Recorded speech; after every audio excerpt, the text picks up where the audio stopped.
అల్లర్లు సృష్టించడానికే జగన్ విజయవాడ జైలుకు వెళ్లారని టీడీపీ నేత బుద్దా వెంకన్న ఆరోపించారు.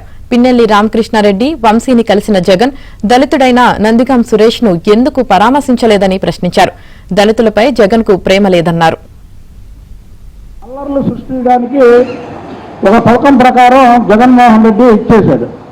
అది పోలీసు ముందే పసిగట్టుకుని ఎక్కడికక్కడ వాళ్ళని నివారించడంలో పోలీసులు సఫలమయ్యారు. పిన్నెల్లి రామకృష్ణారెడ్డిని కలిశావు, వల్లభనేని వంశీ కలిశావు. సరే, నేను నందిగాం సురేష్ బంతేరని చెప్పను. నందిగాం సురేష్ దళితుడు, ఆ దళితుడు 4 నెలలు జైల్లో ఉన్నాడు.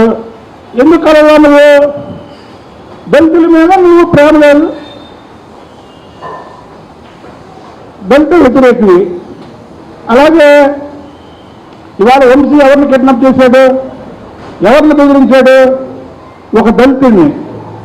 అంటే దళితుల్ని బెదిరించి దళితుల్ని కిడ్నాప్ చేసిన వాళ్ళ మీద నువ్వు వెళ్ళి పరామర్శించడం ఏంటి? కొడాలి కానీ వల్లభనేని వంశీ దేవిన అవినాష్ అంటే చంద్రబాబుకి అసూయంట. తెలిసి మాట్లాడుతున్నావా, తెలియక మాట్లాడుతున్నావా? వాళ్ళ కుటుంబాలకు రాజకీయ భిక్ష పెట్టిందారు చంద్రబాబు నాయుడు గారు కాదా?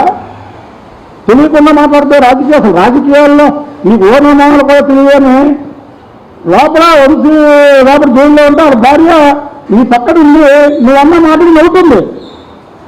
అంటే పెద్ద జోకర్ని తీసుకోండి. ఒకసారి తప్పు చేసిన వాళ్ళని చంద్రబాబు నాయుడు గారు ముఖ్యమంత్రిగా ఉండగా లాండ్ ఆర్డర్ అనేది ఎవరిని వదలదు.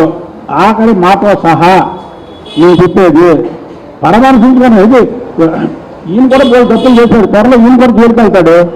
ఆయన